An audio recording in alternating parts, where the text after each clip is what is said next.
Yo, what's going on, guys? Mush back at it with another video. We've been talking all about this Epic Games Metro Exodus thing, and now we probably have the biggest story coming out of this, and it's coming directly from a 4A Games developer. I've said that, 4A Games really isn't responsible to the move to the Epic Store. It's really a Deep Silver thing. I really wondered how 4A Games felt about this because they're the ones that are putting their heart and soul into this game, developing this game. However, a developer named Signup posted something on a website. It's been translated on Steam, and this is the version that a lot of people are looking at. There's an even better translation over on Reddit, and that's the one I want to take a look at because user Nostalgia, he looked at all of the different slang and whatnot and just made it easier to digest, and this developer said some insane things, and now I think gamers are really going to start to notice how garbage this whole thing is. From a 4A game standpoint, from a Deep Silver standpoint, it's a really bad thing for PC gamers as a whole, and I've been getting comments on these videos. Some people are calling me a Steam nut hugger, some people are calling me an Epic Games nut hugger. What you guys have to understand is this situation is not black and white. It's not this party is entirely evil or that party is entirely evil. There's a lot of shades of gray here, and you guys have to understand that. There's so many little nuances to break down,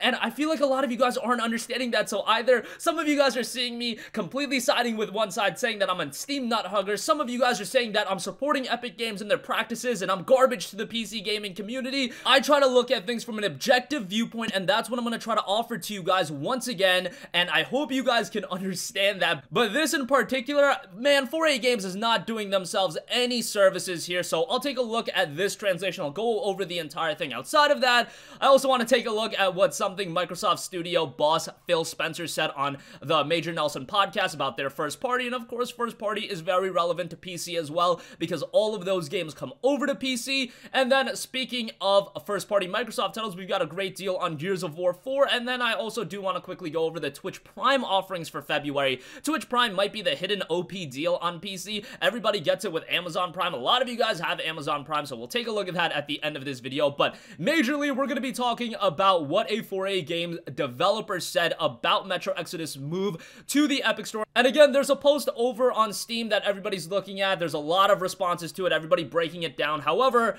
Reddit user Nostalgia has a better translation, so that's the one I'm going to be looking at. Alright, so bear in mind this is a translation at the end of the day, so some things might have gotten lost, but I think you get the overall idea, and I want to go through the entire post. Quote, I watched the seething. My opinion is divided. On one hand, leaving Steam is ambiguous, and nobody has ever done it that harshly, rapidly. Before, as far as I can tell, this is new, and therefore it could cause certain rejection, and a move like this means that one has to install the Epic Launcher, which could provide certain inconveniences for the player, therefore causing discontent. On the other hand, the reaction of a certain category of players, only torrents and stuff like this, is hardly adequate. The impression arises that people didn't want to play, but just waited for the right moment to pour out their bile. So basically, we the developers tried hard and painfully for years to create something special, but a certain category of players think that it isn't even worth the few minutes it takes to launch the installer. Naturally, this is their right, but what do they care for Metro then? Obviously, they don't. I can only say that they weren't our players in the sense of weren't our fans. Our work doesn't interest them, and therefore, in return, their opinion doesn't interest me. What reason is there for me, and not only for me, to listen to their opinion? Here's where things get really bad. I think those first two paragraphs, complete garbage, but the third paragraph, this is what's head-scratching, and I think is gonna make PC gamers just lose their shit. But let's take a deeper look at this situation. Somebody is saying that by shitting on Exodus and the previous games of the series along the way, he will make the world a better place because he will show their greedy developers their place. To that, I can answer at the very least, if all PC players start boycotting Metro, then if the next Metro comes out, it definitely will not be on PC. For better or for worse, decide for yourself. I personally will feel sorry for the diehard fans, yes, but this won't change my friends, and my colleagues' opinion. I know for sure that all who pour all this dirt on the internet, shit on the game, are not capable of doing even a small part of what we did and what I hope will do. I think he's talking about how people from the internet can't develop games, and they can, and remember, that's coming straight from the translator. Therefore, they are clueless as to what they are talking about. And then, even though I've beaten every level of the game, I don't know how many times when developing it, I'm still interested in playing Metro. I've beaten previous parts of the games completely, and not only once, and right now I'm planning to play through the PC version, which we have just updated with the finishing touches. For me, this is a tradition and I always replay games completely before release. This helps me evaluate the completed work. Why am I saying this? I'm remembering the words of Prof. No idea what he is talking about. Maybe Professor is a character in the game, maybe some mentor, I don't know. Which I've heard from both myself and on the internet. You have to make the game for yourself, that it should be fun in the first place to you. And only now I'm starting to understand this fully. No Brainiac will make me doubt myself as to how much the work we did is worth, but they always will be pissed.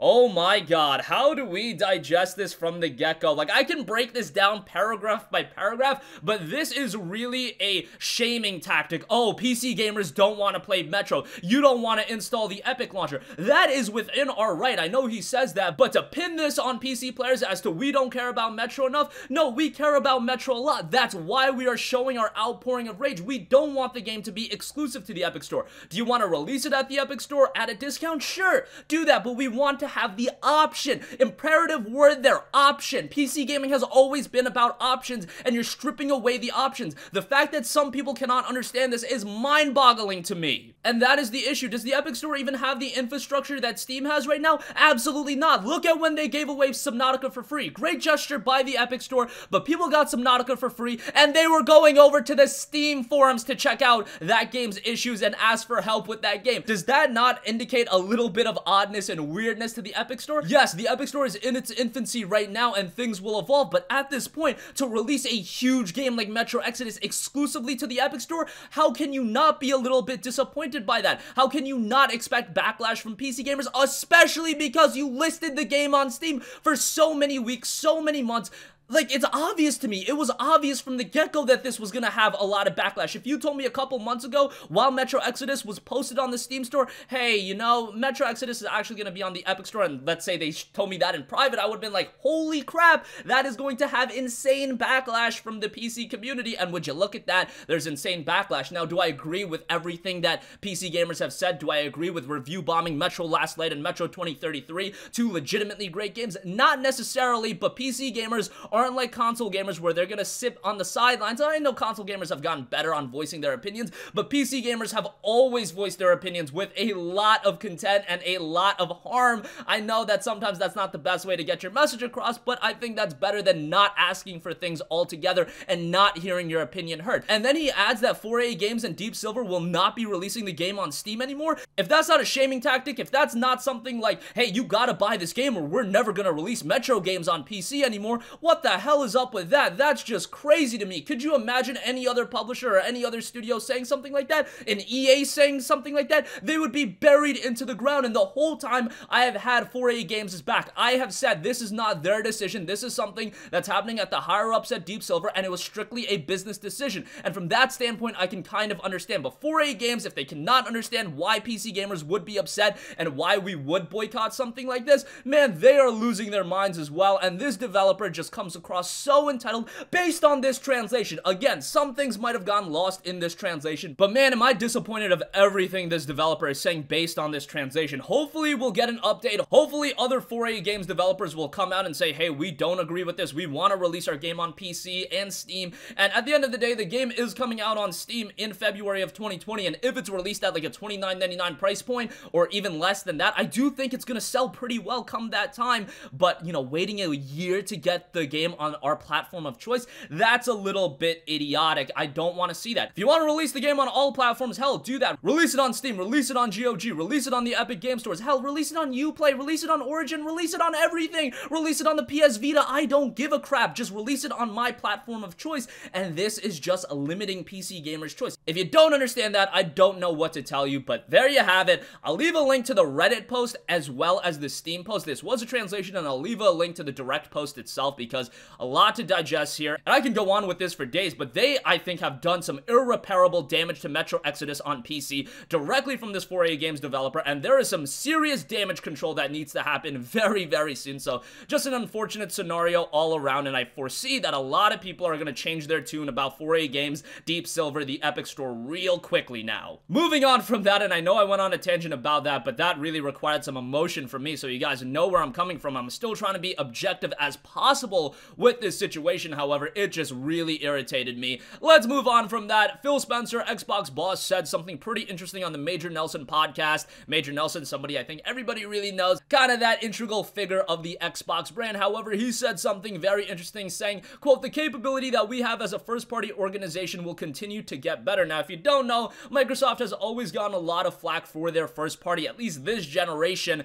They've been doing a lot of consumer-friendly things, though, with Game Pass. Games with Gold has been rather good. Backwards compatibility, that stuff has all been good, but their first party has really been lacking. However, they have been expanding. They acquired Obsidian. They acquired a bunch of other studios. They created a new studio. They are expanding their first party, and why it's so imperative to PC gamers is because every game that's first party to Microsoft is going to be releasing on PC from here on out. We got Gears of War 4, which I'll talk a little bit more about because it is on sale. We got Forza Horizon 4, which was tremendous. We got a couple of other games like Quantum Break, Sunset Overdrive released on Steam, actually. Some of those games not as good ports as others, but recently the games have been rather good ports. Even a game like Sea of Thieves runs pretty well. So I'm excited to see what Microsoft can bring out from a first-party standpoint, because the Windows 10 store, I've warmed up to it a little bit. They're releasing their exclusive properties on the Windows 10 store, so that I'm okay with. What I'm not okay with is third-party games being exclusive to specific platforms with Metro Exodus. But Crackdown 3 supposedly isn't all too great of a game. That game was in development for so long, so I really wasn't expecting it to be that good.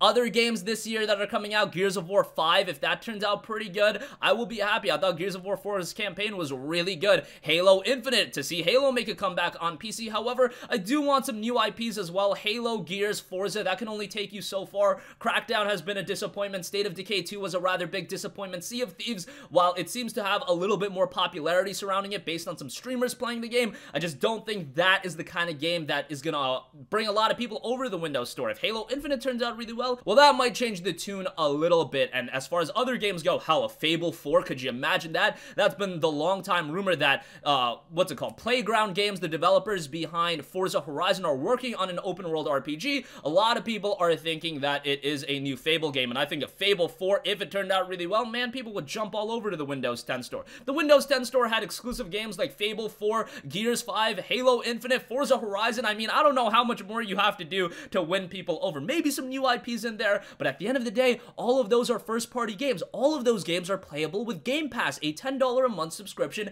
a subscription service you can actually get cheaper than $10 a month. So that, in a sense, I am very okay with. If Epic Games wanted to create first-party experiences that were really good, like another Fortnite, not like another Fortnite literally, but try to make a game that's as big as Fortnite, or try to just make some exclusive properties that do resonate with gamers, that's totally fine.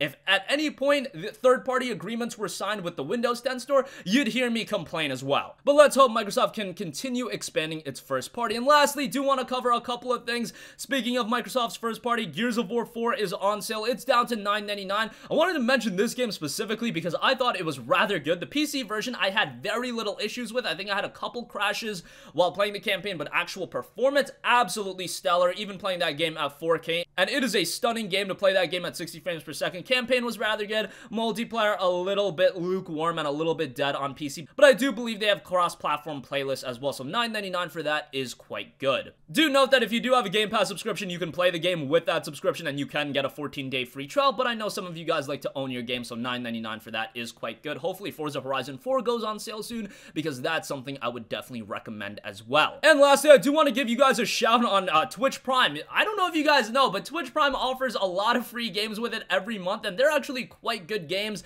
A lot of you guys just have a Twitch Prime subscription as an extension of Amazon Prime. They are exclusive to Twitch.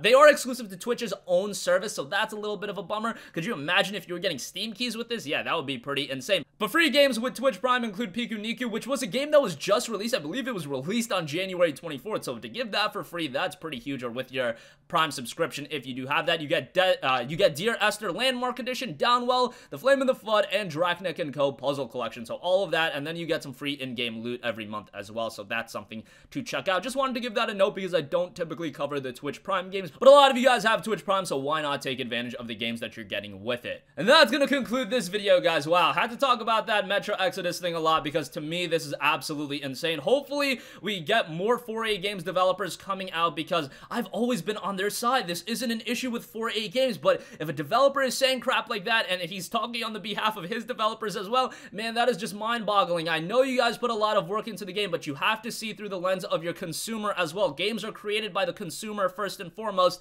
and to disrespect your consumer like that, to say you're not going to bring the game over to PC if people don't buy it, that is not a good way to promote your game.